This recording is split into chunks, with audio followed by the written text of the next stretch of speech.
What's going on, everybody?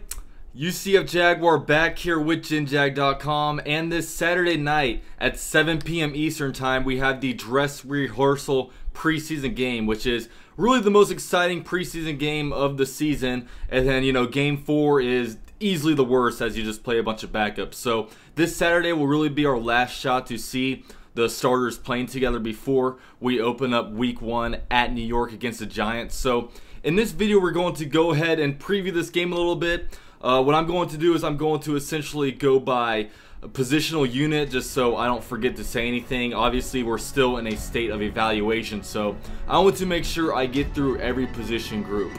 So let's get it. Last name ever, first name greatest. Like a sprained ankle, boy, ain't nothing to play with. Started off local. So as of Wednesday, August 22nd, the Jaguars roster is pretty healthy. The only guys that we really have injured right now are Dewan Smoot, Brandon Linder, Eli Anku, Ronnie Harrison, and AJ Boye. And AJ Boye is out with an illness. Some players that we finally have back are Jeremy Parnell, Andrew Norwell, Taven Bryan. All those guys missed the first 2 preseason games. And we also have Austin Seferian Jenkins back. So I'll get into those guys a little bit later in the video. But we'll go ahead and talk about the starters. Now, I would definitely expect the starters to probably play for about 3.5 quarters. I mean, one thing we see out of Doug Marrone is that he does not like resting these guys early. I mean, in the second preseason game, they were out there for basically the whole entire first half. You saw last season the starters were playing up until the 4th quarter of that game. So if Doug Marrone isn't satisfied with what he sees on the field, he's going to keep running them out there and letting them play. So yeah, I mean, I would probably expect definitely at least 3.5 quarters. But I mean, knowing Doug Marrone, I would probably expect at least the offensive starters to be playing into the 4th quarter. Now we'll start off and talk about the most exciting position in football, and that is the quarterback position. Most specifically, who else but Blake Bortles. Now Blake Bortles in game 2 kind of started off a little bit rough. He had an almost interception after D.D. Westbrook fell in his route. And you also had a pretty bad interception to Harrison Smith. But, unlike Blake Bortles in pre-2017 season, where whenever Blake Bortles would throw an interception, he would start to crumble, he came back from it pretty well. He went 12 for 20 with like a 60% completion percentage. He was doing really well when he came back onto the field. Like, I really liked his pocket presence. Some of his balls, I mean, they weren't perfectly thrown, but they were thrown in areas where the receivers could have like caught the ball. The Vikings have like a top 3 secondary in the league, so you got to kind of understand like what they're going against. But I would definitely like for Blake Bortles to definitely be a little bit more accurate this game. Like that ball to Marquise Lee on the sidelines. It could have probably been a little bit better thrown. It probably also could have been caught, but I'd like to see that go right in the breadbasket. But Blake Bortles, I'd like to see him have good control of the offense. I'd like to see him like out on the field, kind of calling like audibles from what he sees from the defense. And like just, of course, continued progression from Blake Bortles. Now, when you move to the offensive line, the offensive line has been pretty injured so far this season, or this preseason, I should say. Andrew Norwell has not played a game yet. Our right tackle Jeremy Parnell has not played a game yet. And Brandon Linder went out with an injury last game. So, Blake Bortles is out there running with the ones, but the only starting offensive linemen out there were left tackle Cam Robinson and right guard AJ Cann. And we'll start off with the good and bad about that. AJ Cann has actually been playing super well. I noticed when I went out to the one practice that he just looked good. I mean, he was going against guys like Marcel Darius and Malik Jackson. I was sitting there waiting for him to get beat, but he wasn't, and he's been playing really well this preseason. Apparently, one reason why he's playing so much better is because he's learning how, with this whole new helmet rule, instead of ducking your head, he's really playing with his head up, and it's making him have better balance and footwork. So, I mean, while the whole entire NFL is like hating this rule, at least there's something good that came out of it, where AJ Cann is actually playing like a lot better. But we'll go to the bad part of it, and that's left tackle Cam Robinson. Cam Robinson has not been very good. I mean, Daniel Hunter was working him last game. I'm not so sure what's going on with him. You know, like all offseason we were kind of, when you go through the offensive line, we're like, yeah, man, we got all-pro Andrew Norwell, we got center Brandon Linder. You know, we have all this good stuff going on. You know, Cam Robinson, he played pretty well as a rookie. He'll be better next season. You know, we just kind of let that and assume that, but he hasn't really been much better. You know, I'm not any kind of like offensive line expert, and you know, I don't have the coach's film for preseason. All you really have is this TV copy, so it's kind of hard to really see what's going on with it when you don't get the back view. But you know, apparently Tony Boselli has just been saying that his footwork just really hasn't been very good, and Cam Robinson, man, we need him to be a crucial piece. We need him to be better. You know, we not only need him this year, but we need him for the future. As you know, we were really hoping at that premier position of left tackle that he was going to be a cornerstone for our team for the next, you know, at least 3 years until his rookie contract runs up. But hopefully we have a fully healthy offensive line together. Brandon Linder probably won't play, if I'm just going to assume it. I mean, if these guys have a little bit of an injury, they're going to hold him out. Brandon Linder has been a guy that's been injured a lot in his career, so we'll continue to see what's going on with Brandon Linder. Now we'll move on to the wide receiver position. Now when it comes to the wide receiver position, of course we all know that we don't really necessarily have a #1 wide receiver. And at this point in the preseason, you know, I haven't really seen anybody step up and kind of get into that role. Probably the best receiver this preseason, in my opinion, has been Dede Westbrook. He's shown the most kind of like versatility. He's a good route runner. Of course, he slipped that last one, but he's good in space. He's good like when it comes to like moving around, and of course, he's extremely quick. So he's been the most impressive. You know, I think I'd like to see a little bit more of like Dante Moncrief. Keelan Cole hasn't really done anything, so I'd like to see something out of Keelan Cole. Of course, Marquise Lee dropped the deep ball. Like somebody just go out there and make a really good play, a really good catch. You know, I want to see more production out of like our wide receivers. And of course, there's that 6 wide receiver spot. Rashad Green really threw his way into the running after he had essentially a game-winning punt return the other day. I still think it's Mickens who's got the job, but of course I could be wrong. You know, Rashad Green is probably the better receiver. But yeah, I mean, we'll keep seeing what's going on with that. Now next we'll move on to the tight ends. I would have loved to see Austin Seferian-Jenkins play last game, just because his very first game he didn't get any targets, and then last game he saw Miles Paul getting tons of targets, but when it comes to deep balls, he really wasn't able to pull many in. Of course, they were pretty well like guarded and everything, but you know, I think Austin Seferian-Jenkins, I've been raving about him all off season.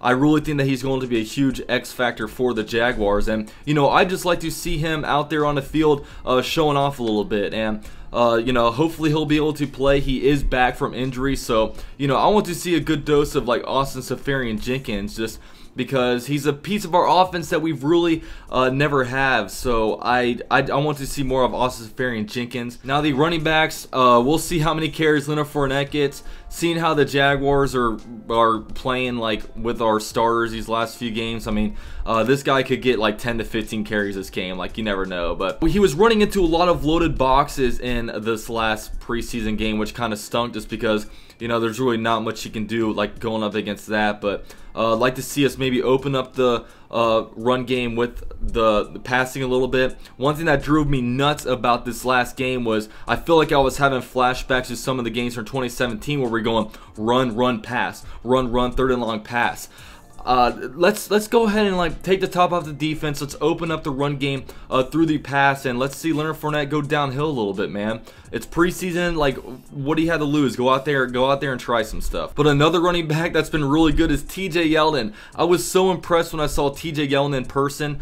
He just looked big. He looked like athletic, and you know, when I see him these last few games, man, he's been electric. His vision has been really good. He's of course been able to really help out in like the pass game, especially through like screens. He looks quicker out there. Of course, he's never been a guy that's really breakaway speed, but I don't know. He just looks quicker. He's a really good third down back. He's actually a better pass protector than Leonard Fournette is. I really like what I've seen out of TJ Yeldon. We didn't see much of Corey Grant last game, but I think the coaches do know what they have in him, so we might be giving Brandon Wild some more carries. You know, maybe that was Brandon Wild's game. Maybe they wanted to give Tim Cook some carries this game. I would really expect the Jaguars probably to keep 3 running backs on a team plus the fullback. So now we will move to the defensive side of the ball. With all that said about the offense, I'm really going to be looking at the offense a lot just because we know our defense is pretty good. So really all eyes on the offense, the pass game, how our offensive line does when they're all back healthy together. Now we'll move on to the defense. One unfortunate thing about this game is we heard that Devonta Freeman and Julio Jones will not be playing, so we won't see those guys. I haven't heard anything about Matt Ryan. I would really hope Matt Ryan plays just because you see the last couple games, Drew Brees didn't play, Kirk Cousins only had 8 pass attempts. I want to see some Matt Ryan out there. I want to play against a good quarterback, even though Jalen Ramsey thinks he's overrated, but he's still a former MVP. I'd love to see some out of Matt Ryan play, but even with Devonta Freeman and Julio Jones out, they still have a plethora of weapons. They just drafted wide receiver Calvin Ridley out of Alabama in the first round of last year's draft. They had Mohamed Sanu. They have Austin Hooper. They have Tevin Coleman at running back, who could be just as good as Devonta Freeman. He's just younger than Devonta Freeman, but they still have a lot of weapons. So I'm interested to kind of see how our defense matches up against them this game. Now, when you look at the defensive line, Dante Fowler is back, and I don't know if he's going to be playing at all just because he really hasn't had much practice time. Of course, he was on the PUP list to start the training camp. Due to a shoulder injury. He got back in his second or third practice. Obviously, he got in the fight and got suspended for a week. We all know what happened there. And he just reported back to practice last Monday. I really want to see him play a little bit. He may not be healthy. I don't know if he's in the best physical condition right now, but I've been kind of talking on Twitter all week, You see these different trade rumors come up, and of course I'm on the keep Dante Fowler bandwagon just because I think Dante Fowler is a very, very underrated piece to our team. Of course he's a backup, but a backup that comes in there and has 8 sacks, teams would kill for that kind of production. I mean, he's a leading sacker on most teams out there when guys are getting starting reps. So if we've always been fortunate where Yannick Ngakoue has never missed a game, but could you imagine if we traded Dante Fowler away and if Yannick Ngakoue get some kind of injury and he misses 4 or 5 games, then we would have Lorente McCray out there starting. And what would you rather have, Yannick Ngakoue on one side and Dante Fowler on the other side on third downs, or would you rather have Lorente McCray and Carroll Phillips? I can go ahead and answer that question for you. But yeah, I'd like to see Dante Fowler back, get some reps. But the big thing about this is Taven Bryan is healthy. He is back. We don't know. It hasn't been announced if he's been playing yet, but he's our first round pick. We haven't seen him in a Jaguars uniform during a preseason game. Definitely want to see some out of him, man. I'm just so interested to see what this guy's got. What he's going to play more, 3 techniques. Is he going to be at strong side, like defensive end more? I would probably expect him to play defensive end a little bit more just because, with Smoot out, our depth really isn't all that great. Hunter Dimick really hasn't been doing much to step up over there, so I want to see me some Taven Bryan, our first round pick. Now we go to our linebackers. I'd like to see a little bit more out of Myles Jack. I think he's still kind of adjusting to that middle linebacker spot. And one thing about him is I feel like there have been some runs up the middle that he's responsible for, that they've gained 10+ yards and gotten a first down. And like I said earlier, I don't have the coach's film, so it's kind of hard to see what's going on when you're on the TV copy and who's got different run fits. Now, granted, Marcel Darius, when he's in the game, our rush defense is a lot better, and Marcel Darius did not play against the Vikings last week, so I don't know if that was opening up the run game a little bit more, but Myles Jack is obviously transitioning into a new position with the middle linebacker spot and base down. So I'd like to see him get a little bit more comfortable there. Him be around the ball more, maybe take some better angles on tackles. But I'm not too worried about Myles Jack. We all know his physical ability. Linebackers just, it's a tough position to learn, especially middle linebacker. You're out there basically the quarterback of the defense, and it'll take some adjusting. So I'd like to see Myles Jack really solidify it over there, look comfortable. Obviously, we have Leon Jacobs starting in the strong side linebacker spot. It's looking like he's going to be the day 1 starter there, so he's always going to be an interesting player to watch just because this dude is stepping into the best defense in the NFL, and he's going to be starting when he was a 7th round pick. So it's a tall task for a very underdrafted player to come in there and play. Now, when it comes to the cornerback position, Jalen Ramsey, obviously he won't be matching up against Julio Jones. I would probably expect Jalen Ramsey to play. We'll see kind of what happens there. AJ Boye is sick right now, so I would probably expect him to play. I mean, I don't have any insight on what he's sick with, but we'll see with that. The nickel cornerback spot, you know, there hasn't been much talk about Patman starting over DJ Hayden, but we'll see if he continues to impress out there and like what happens with the depth chart going forward. Now, the safety position, Ronnie Harrison actually got injured against the Vikings after he had a really good game. He has an undisclosed injury, so what the heck that could be, I don't know. But I would love to see Ronnie Harrison play, just because obviously this is like a dress rehearsal game. They are going to be game planning a little bit, so I would like to see Ronnie Harrison out there with a healthy Tashawn Gibson, Barry Churches, to see, you know, are they going to plug him in maybe at nickel in certain situations if they want a bigger kind of dude in there, like what they're going to do like with Ronnie Harrison, just if Barry Church and Tashawn Gibson are healthy. So that would be something to continue to monitor. Of course, we know what we got out of Barry Church and Tashawn Gibson. Both those guys are good guys, so veterans in the NFL. So I would expect him to kind of keep continuing their good level of play. Of course, I thought Barry Church did have a good game last game. So yeah, that'll kind of end this preview video. This will be really the last chance we get to see the starters coming out there and playing, as next week we will travel to Tampa for a very, very painful to watch preseason game where we're just like, let's get this over with so we can move on to week 1. We visit New York to play the Giants. I'm super pumped. NFL season, man, it's almost, I mean, it's basically here, but I don't really consider it here until you know, the actual regular season starts, and that's when it gets a lot fun, because I go from talking about who's going to be the 6th wide receiver on our team.